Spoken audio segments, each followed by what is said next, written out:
Bismillahirrahmanirrahim. Assalamualaikum warahmatullahi wabarakatuh. Nama saya Yulia Dwi Frediani dengan NIM 260 1110105. Nah, di sini saya akan mempresentasikan hasil kerja UAS Futur Aljabar 1, tepatnya kelas C. Nah, untuk yang pertama, nomor 1, di sini terdapat soal misalkan M2 R dengan matriks ABCD yang dimana ABCD ini adalah elemen R. Pandang M2R dengan R sebagai grup terhadap penjumlahan. Jika X M2R, maka R dan matriks Q sama dengan A ditambah D. Di sini yang pertama, pada soal saya disuruh membuktikan bahwa Q adalah suatu homomorfisme yang dimana homomorfisme sendiri adalah pemetaan yang mengawetkan operasi. Sehingga untuk membuktikan tersebut saya misalkan di sini matriks A yaitu ABCD, matriks B EFGH untuk AB elemen M2R. Hasil pemetaan Q adalah Q A yaitu A ditambah D sesuai sama dengan soalnya, dan Q B E ditambah F.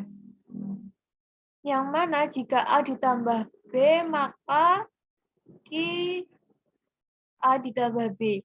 Nah, di sini perhatikan bahwa Q A ditambah B itu sama dengan Q matriks ABCD ditambah matriks EFGH.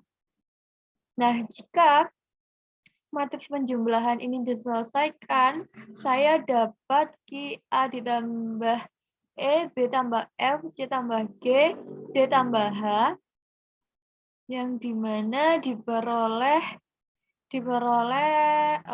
apa ini namanya? Q A ditambah E ditambah D tambah H. Ini A, lalu matriks A tambah E sendiri ini bisa disebut dengan matriks A sendiri, dan matriks D tambah H bisa disebut dengan matriks H sesuai pada contoh soal yang tadi. Jika matriks A ditambah D yaitu pemetaan A. Jadi ini saya kurang menulisnya, pemetaan. Di sini juga. Sehingga terbukti bahwa Q adalah suatu homomorfisme, yang B yaitu kernel dari Q yaitu K sama dengan X elemen M2R dengan terdapat apa ini terdapat Qx sama dengan E inverse. Nah, domainnya di sini yaitu ABCD dengan ABCD-nya elemen R dan A ditambah D sama dengan 0. Lalu yang C, jelaskan apakah Q monomorfisme yang dimana monomorfisme ini saya menentukan dari Q A sama dengan A tambah B, A tambah D, dan Q B sama dengan E ditambah F, maka terbukti bahwa Q ini monomorfisme. Lalu soal D yaitu jelaskan apakah Q epimorfisme yang dimana iya saya jawab epimorfisme dengan pemetaan untuk atau pada dikarenakan terdapat A elemen M2 dan B elemen M2R juga, sehingga A sama dengan B elemen R yang diperoleh Q A sama dengan A sama dengan B. Selanjutnya, soal yang kedua diberikan permutasi sigma di grup simetri S6. Yang pertama yaitu menentukan ordo dari sigma. Nah, menentukan ordo dari sigma yaitu sama saja dengan dengan kami menentukan KPK dari sigma. Nah, di sini saya memperoleh KPK dari sigma yaitu 20, sehingga ordernya yaitu 20. Nah, yang kedua yaitu menentukan sigma pangkat 9 sama dengan saya jabarkan menjadi sigma pangkat 20 dikali sigma pangkat min 11 yang karena 20 dikurangi 11 yaitu 9. Di mana sigma 20 ini sendiri yaitu 20 kan KPK.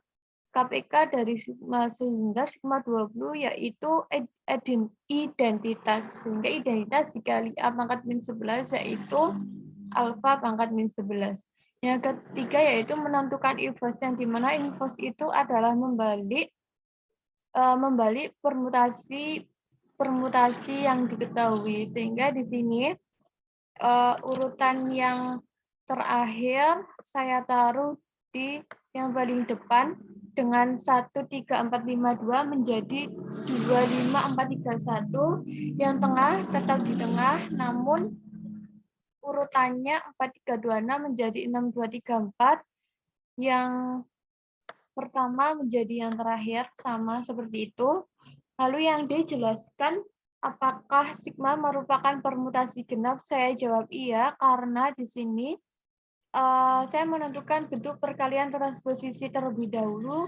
Saya dapat 10 bentuk transposisi yang dimana 10 adalah bilangan genap.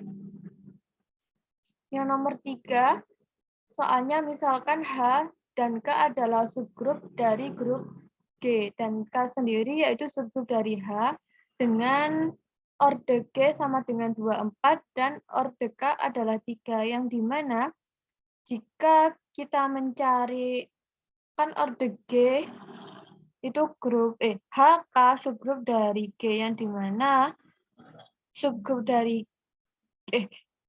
orde dari G sendiri yaitu KPK dari orde H dan orde K, sehingga saya substitusi, saya peroleh orde H yaitu 8, karena saya buktikan bahwa 8 dengan 3 KPK-nya yaitu 24, sehingga diperoleh orde H sama dengan 8, yang dimana 8 dan 3 itu subgrup dari 24, sehingga terbukti bahwa orde H, orde K itu subgrup dari orde G.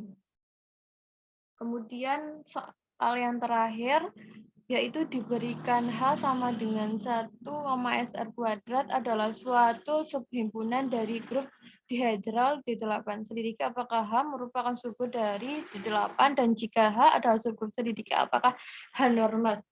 Nah, di sini terdapat syarat untuk H normal, yaitu jika XH sama dengan HX terdapat X elemen G, maka otomatis jika normal H juga subgrup.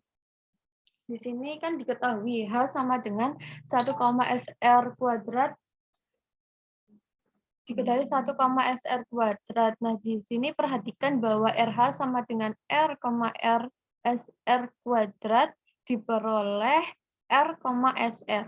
Untuk HR sama dengan R, SR kuadrat dikali R diperoleh R, SR pangkat 3. Nah, di sini terlihat bahwa hasil RH itu tidak sama dengan HR. Sehingga H ini sesuai dengan syarat, H ini H normal ini tidak memenuhi, sehingga H ini tidak normal. Karena H ini tidak normal, maka H itu bukan subgrup dari G. Sehingga ini tidak ada indeks. Sekian dari saya. Jika ada kesalahan, mohon maaf sebesar-besarnya. Wassalamualaikum warahmatullahi wabarakatuh.